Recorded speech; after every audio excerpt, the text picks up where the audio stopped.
If you live in a neighborhood where there are no police and everybody has guns and lives in constant fear of attack, then there's going to be a lot of shooting. And that's the kind of neighborhood that all the countries of the world live in.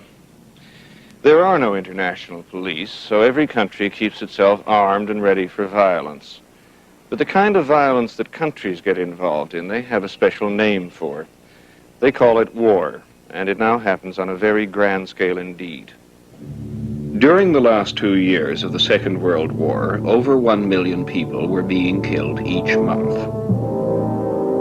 If the great powers go to war with each other just once more, using all the weapons they now have, 1 million people will be killed each minute.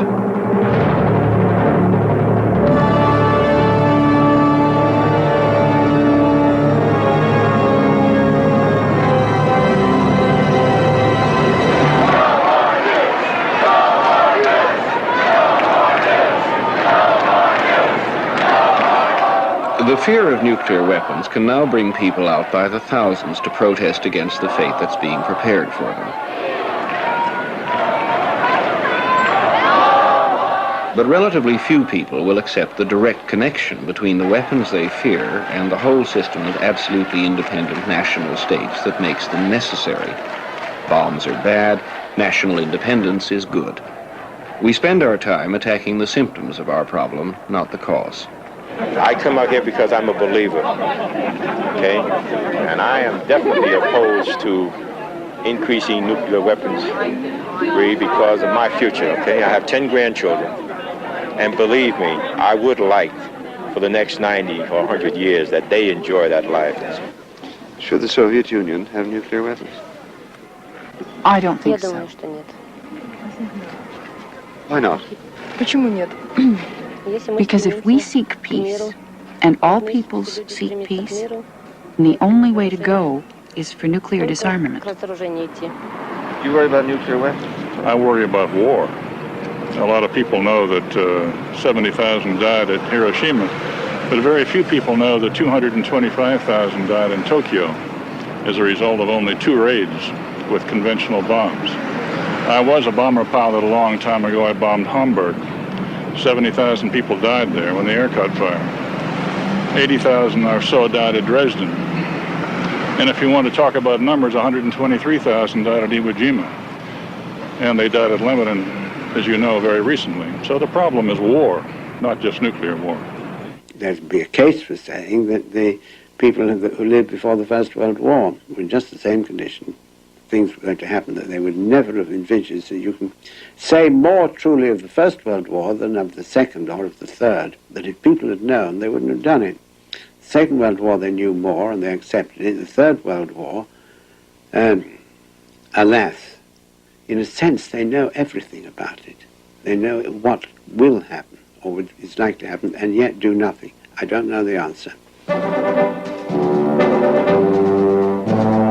We now have better machines, but we're not different from the past. Our world still works much the same way it did before World War I, so the result will probably also be the same.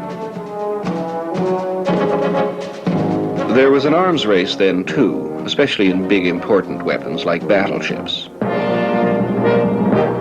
They were very expensive, the ultimate high-tech weapons of their time, like our nuclear missiles today.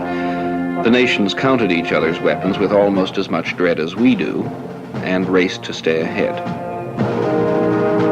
Every great power believed its safety lay in having as much military power as possible, and they all used their rivals' military spending to justify their own. We do the same, and like many people before 1914, we claim that being armed to the teeth makes war less likely. For a long time, the argument even seemed plausible. None of the great powers fought each other for 43 years before the First World War. We're now past the 40-year mark ourselves. Just like today, all the great industrial nations were divided into 2 opposing alliances. Though the actual lineup was different, that changes after every great war. And the alliances faced frequent crises, usually in obscure places. The crisis that finally toppled them into war started in the Balkans, where Archduke Franz Ferdinand of Austria and his wife Sophie were murdered by Serbian assassins.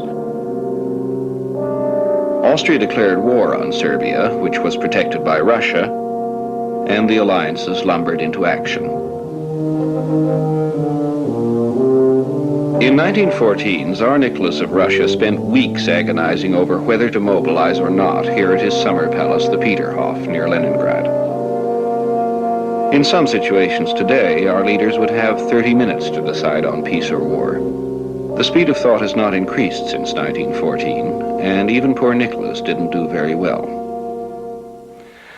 Nobody was very decisive here in 1914. Even the generals were afraid of what might happen if they mobilized, but they felt they had to. The pressure on Nicholas was so great that he once actually agreed to general mobilization, only to cancel it again at the last moment. Everything possible must be done to save the peace, he said. I will not become responsible for a monstrous slaughter. But he was in charge, and a decision was expected of him.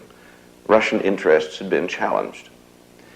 On July the 30th, when the Chief of the General Staff was once again explaining how difficult the decision was, Nicholas finally lost patience. I will decide, he said, general mobilization, and left the room. Mobilization meant that millions of reservists had to be called up and sent to the frontiers by train. And the railway timetables were so intricate that no one dared to stop the trains once they were in motion. Tsar Nicholas had half-hoped that Russian mobilization would scare the other side into backing down. But of course they mobilized too. And the unstoppable trains delivered them all into a war that killed 8 million people. In many ways, the world has not changed since 1914. The leaders and the weapons are different, but we still have war with us as the court of last resort, the ultimate way that disputes between nations get settled. And World War I has a curious echo for us.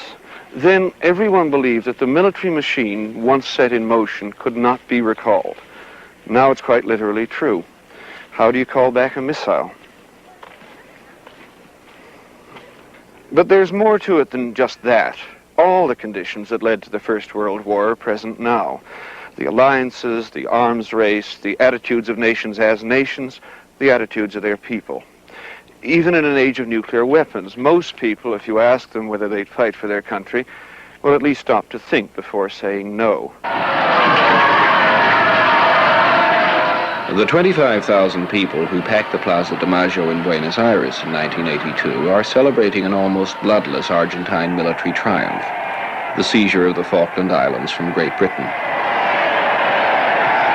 In Britain, the response is a determination to show that nobody gets away with seizing British territory, even if most people aren't quite sure where that territory is.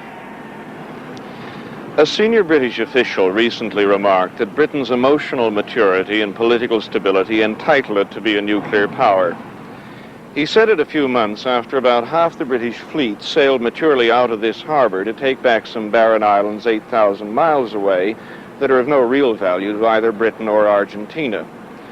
Britain might have behaved a bit more cautiously if Argentina had been a nuclear power too, but clearly the nationalist reflexes are still in good working order. I feel so deeply and strongly that we have to regain the Falklands for British sovereignty. It is still British. It is still British, and the people still wish to be British and owe their allegiance to the Crown. Stand up for freedom.